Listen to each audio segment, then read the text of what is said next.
நம்ம கப்பி ஃபிஷ் தாங்க வாங்கியிருந்தோம். கொரியர் வந்தோடனே அந்த அக்கா கால் பண்ணி சொல்லிட்டாங்க. நம்ம விறுவிறுன்னு ஓடி போய் வாங்கிட்டு வந்துட்டோங்க. வாங்கிட்டு வந்தோன்னே அறக்க பறக்க நம்ம ஒரு பயத்திலே ஓப்பன் பண்ணோம். ஓப்பன் பண்ணி பார்த்தா ஃபிஷ் எல்லாம் சேஃபாகவே இருந்துச்சுங்க, எந்த டேமேஜும் ஆகலை. இன்றைக்கி நம்ம பார்த்தீங்கன்னா 4 பேர் வாங்கியிருந்தோம். ஒன்று மட்டும் வந்துட்டு கொஞ்சம் வித்தியாசமாக இருக்கும், மற்ற 3 பேருமே ஒரே மாதிரியே இருக்கும். நேம் என்னன்னு கரெக்டாக தெரியல, தெரிஞ்சால் கமெண்ட் செக்ஷனில் வந்துட்டு பின் பண்ணி வைக்கிறேன், பார்த்துக்கோங்க. இந்த ஒரு வெரைட்டி மட்டும் பார்த்தீங்கன்னா வந்து க்ரீனும் ப்ளூ நல்லா ஷைனிங்காக தெரியும். இது கொஞ்சம் சின்ன சைஸ்னால அவ்வளோவா கலர் தெரியலை. பட் இது பேர் வந்து கோப்ரா. கொஞ்ச நேரம் டெம்பரேச்சர் செட் ஆகிறதுக்காக நம்ம பெரிய தொட்டியில் மீனை வச்சுருந்தாங்க. ஒரு 10 நிமிஷம் கழிச்சு நம்ம மீனை எடுத்து சின்ன தொட்டிக்கு மாற்றியாச்சு.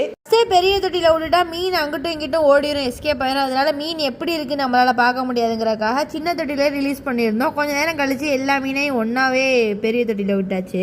இன்னும் நிறைய கப்பீஸ் வாங்கியிருக்கோம். அதெல்லாம் தெரிஞ்சுக்கணுன்னா நம்மளுடைய அப்கமிங் வீடியோஸில் வரும். நம்மளுடைய 2 அக்கௌண்ட்டையும் ஃபாலோ பண்ணிவிட்டு மறக்காமல் வெயிட் பண்ணிகிட்டே இருங்க. உங்களுக்கு வேறு ஏதாவது இம்போர்ட்டட் கப்பீஸ் வேணும், இல்லை வேறு ஏதாவது மீன்கள் வேணும்னாலும் நம்மளுடைய ஸ்க்ரீனில் தெரிய